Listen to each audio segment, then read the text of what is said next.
maanta waxaynu ka hadlaynaa xarumihii saldhigyadii military ay dowladdii daraawiishtu ku lahayd gobolka Sanaag khaasatan waqooyiga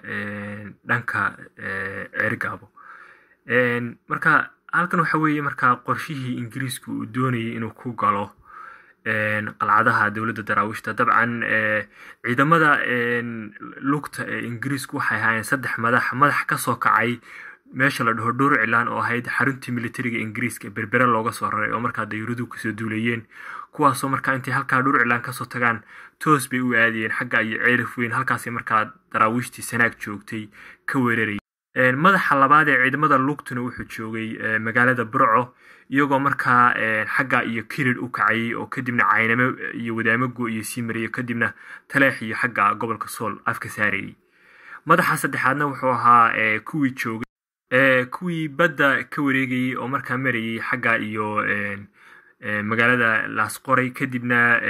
Laasqoray markay soo maraan dhinaca iyo badhan abaarayay oo markaa xagga iyaguna gobolka Sanaag dhinaca badda kaga imaanayay. laakiinse sida uu qoraaga buugga daraawiishta inoo sheegayo page-kiisa 269 qorshaha dagaalku wuxuu ahaa in 19 Janaayo ay dayuuraduhu dhur cilaan tagaan oo 22 meesha wadaadku joogo duqeeyaan ciidanka badda qalcadda Galbari Buur oo badda xiis iyo meydh ku foorarta weeraro dabadeedna Laasqoray uga gudbaan. Douglas Chardin waa kabuga maamula qoraye mar uu qalcadda sidii loo weeraray ka hadlayay dabcan buugga uu sheegayo waa buuggan markaa uu maamula ka qoray daraawiishta iyo Ingiriiska. marka buugga isagoo daliil u soo qaadanaya wuxuu yiri mar weerarka qalcadda Galbari Buur ka sheekeynayay tusaale ahaan qalcaddii daraawiishta ee Galbari Buur ka dhisnayd nimankii ilaalinayay waxaa ooda looga qaaday bambooyin dayuuradaha laga soo tuurayay ka hor intaan xagga dhulka laga weerarin hase yeeshee guutadii ciidanka baddu halkaas kuma aysan weerarin ilaalo dayuuraduhu niyad jabiyeen. dabcan waxay uga jeedaan mar allaale marka dayuuraduhu ay soo weerareen deegaanka ay daraawiishtu joogto dee miinooyinkii iyo wixii oo dhan dhulkii cirkii is qabsanaya marka dadkii way niyad jabi jireen markaas wax ka cararay iyo wax jaha weerara iyo isku dirsami jireen.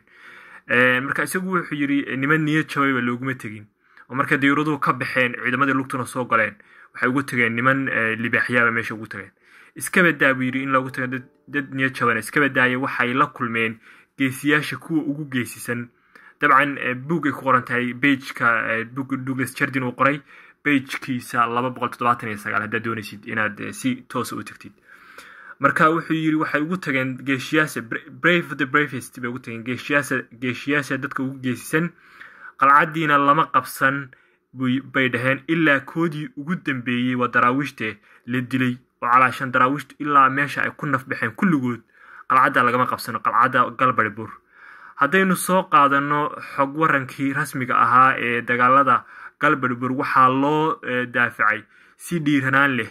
waxaana daafacay koox aad u jibaysan oo dhimashada ogol waa daraawiishte kuwaasoo aan isdhiibin ilaa kii ugu dambeeyay la dilay. marka xataa hadalladan waxaa leh markaa xogayay Ingiriiska markaa buugga ka qoray Ingiriiska daraawiishta isagoo xataa dabcan in Ingiriiska u hiilinay oo badiba waxa uu ku sheegay meesha ay ahaayeen waxyaabo dhan ka raran. marka taas waxa weeye qalcaddii weerarka ka dhacay qalcaddii Galbari Buur ee markaa daraawiishta ku lahayd waqooyiga Cerigabo ee gobolka Sanaag dhinaca badda raacsiisan. dabcan sawiradii markaa waa kuwan markii daraawiishtu ay dayuuradu soo weerarisay wantaan ciidamada lugta Ingiriisku u bedelin marka waxa weeye halkii qalcaddii iyo markaa dayuuradii Ingiriisku ay markaa miinooyin la tiigsanayaan halkan waxa weeye miinooyinkii oo markaa qaybo kamid qalcadda ku dhacay hareeraheedana ku dhacay sidaas halkan aragtaan waxa weeye sawirada yaala kaydka qaranka Ingiriiska isagoo markaa aad isagana ka soo gadan kartid aad ka soo qaadan kartid iyaga internetka laakiin blashna aad ka heli kartid. marka kuwan waxa weeye sawirada markaa dayuuradaha Ingiriisku ay qaadayeen markii ay duqeynayeen fariisinka military ee markaa daraawiishta ay ku lahayd dhinaca xeebta gobolka Sanaag ee markaa la dhigi jiray Galbari Buur Fort. qalcaddii Galbari Buur jooguna waxay ka duqeynayeen 3500 feet oo markaa ay dayuuradu ka qaadayeen. marka kuwan waxay sawirada dayuuradu qaaday dabcan markii ciidamadu lugtu ay qabsadeen waa kan markaa sawirka laga qaaday dabcan halkan waxa weeye qalcadii oo qiiq ka baxayo dhankan way dusan tahay xaggan derbigood dusan yahay xagga kale way ka dumiyeen meesha waxa yaala qalcadda dhexdeedana waxa yaala mayd fara badan oo markaa daraawiishta ayaa ka buuxa sida ay sheegayaan markaa sawirkan internetka waad ku helaysaa isagoo electroniga oo markaa dabcan internetka yaala laakiin si sawirkan waxaan daba galay sawirka originalka ciidamada lugta ee qalcadda daraawiishta ka qabsaday dabcan nimankii ku wada shiiday ka qabsaday ayaan markaa originalkiisii soo helay sawirkan markaa waxaa la qaaday January dhamaadkeedii 1900 February bilowgeedii 1920 halkan waxa weeye markaa sawirka originalka ahayd halkan waxa weeye sawirkii internet ku jira sawirka originalkiisii markaa aan helay dabcan xagga dambe markaa hadaad eegto waxaa ku qoran xilliga la qaaday markaa waa kan Galbari Burfort qalcadda dabcan Golofs baan ka xidhin doonayaan originalka aan ilaaliyo oo markaa qalcadda Galbari Burfort markaa ka qaadeen sidoo kale date-ka iyo ciidamada meesha ka yimaadeen oo markaa dabcan maraakiibtii ku soo xiratay xeebta gobolka Sanaag gaar ahaan Mayd magaalada Mayd markaa markabkii la dhigi jiray Odin oo markaa reer boqorku ay lahaayeen iyo markabkii kale la socday markaa Kirio la dhigi jiray dabcan maraakiibtan sawirradooda waad heli kartaa dad raadiso magacyada oo markaa sawirka waxaa la qaaday oo lagu daba qoray markaa February 8 1920 dabcan anigu xilliga waxaan moodiyay markii weerarka laga soo jeestay gobolka Sanaag laakiin sawirkan sida ay ku cadeeyeen xilligaas ay qaadeen xagga dambe ay ka taala dabcan hadii daada sawirkan eegno wuxuu jiraa sawirkan markaa 105 sano maanta waa 2020 sanadkan 2025 1920 baa la qaaday waa hal qarni iyo 5 sano kadib ayaa sawirkan markaa ciidamada Ingiriiska ee lugta ee qabsaday qalcadda Galbari Burfort gobolka Sanaag daraawiishta lahayd ka hor ayay qaadeen markaa 105 sano isagoo electronic oo internet ku jirana waa kii originalkana waa kan dabcan wadanka Ingiriiska ayaan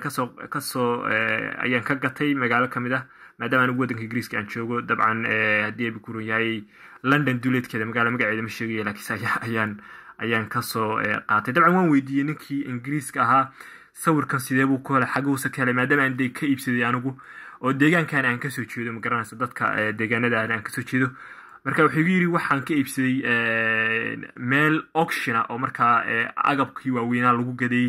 ayaan ka soo qaatay buu marka ninka Ingiriiska aan weydiiyay dabcan magaciisa ma sheegayo marka sawiradan waa sawirada originalka ee markaa ku jira internetka laakiin iyadoo originalana aan lahayn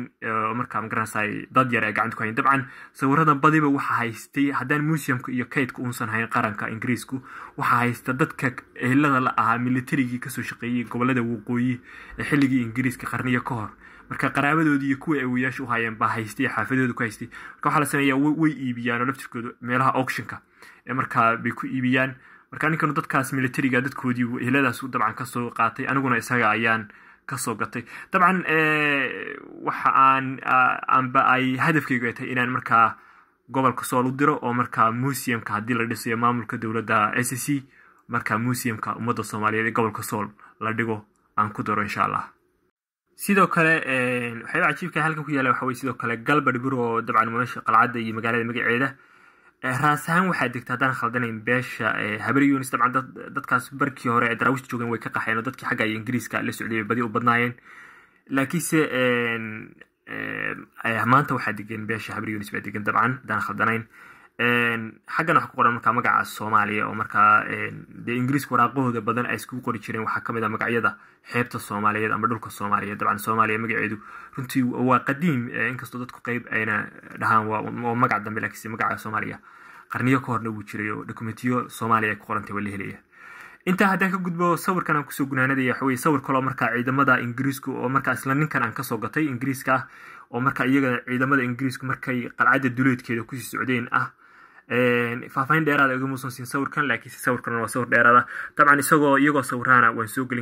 gelin doonaa page-kayga insha Allah marka sawirkan waa ciidamada Ingiriiska iyo dadkii Soomaalida ee horgalka u ahaa markaa qalcadaha daraawiishta tusayay badiba dadku markaa adbacaq la leeyahay carab maxaa dhama ayay maqleen